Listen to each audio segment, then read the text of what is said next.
कुख्यात गुंड निलेश गायवळ हा जरी परदेशात पळून गेला असला तरी त्याचे नवे नवे कारनामे समोर येत आहेत। त्याच्या आणि त्याच्या पत्नीच्या नावावर पुणे आणि नगर येथे दोन्ही ठिकाणी मतदान ओळखपत्र असल्याचं आता निष्पन्न झालं आहे। अर्थात ही मतदान नोंदणी करताना त्यांनी आपल्या नावामध्ये बरीच गडबड केल्याचंही दिसून येतं।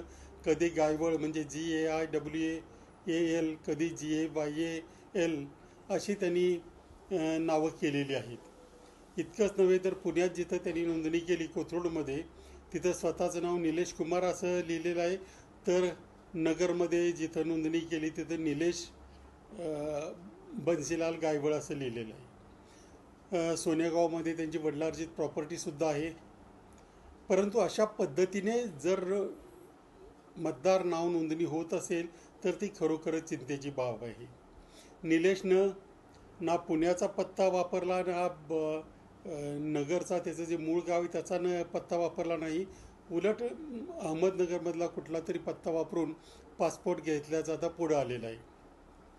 म्हणजे ही दोन्ही वोटिंग कार्ड त्यांनी वापरली नाहीत, नगरचं वेगळंच वापरलं, म्हणजे त्याला तिथे ते कोणी मदत केली हा भाग यथावकाश पुढे येईलच।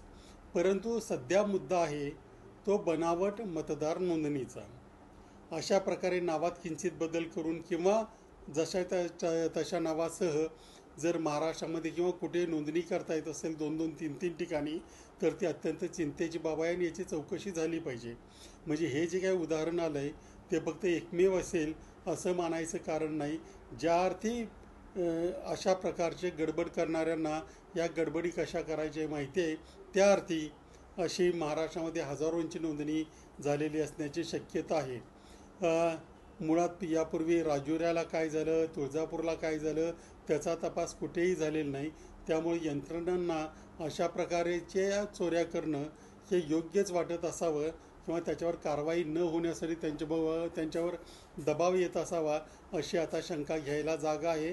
परंतु आता तरी इलेक्शन कमिशनने आणि पोलिसांनी या सगळ्या गोष्टीचा, गायवळच्या प्रकरणात काय झालं, नावं कसं बदलली, कुणी कुणी मदत केली, या सगळ्याच्यात छडा लावला पाहिजे अशी मात्र सामान्य नागरिकांची भावना आहे। आदिशक्ती तू जयोस्तुते, आदिशक्ती तू जयोस्तुते। सामाजिक, सांस्कृतिक, वैद्यकीय, राजकीय, शैक्षणिक, औद्योगिक आदी विविध क्षेत्रातील महिला आज आघाडीवर आहेत। शारदीय नवरात्रोत्सवानिमित्त टॉप न्यूज मराठीवर पहा आधुनिक युगातल्या नवदुर्गांच्या मुलाखतींचा विशेष कार्यक्रम आदिशक्ती तू जयोस्तुते।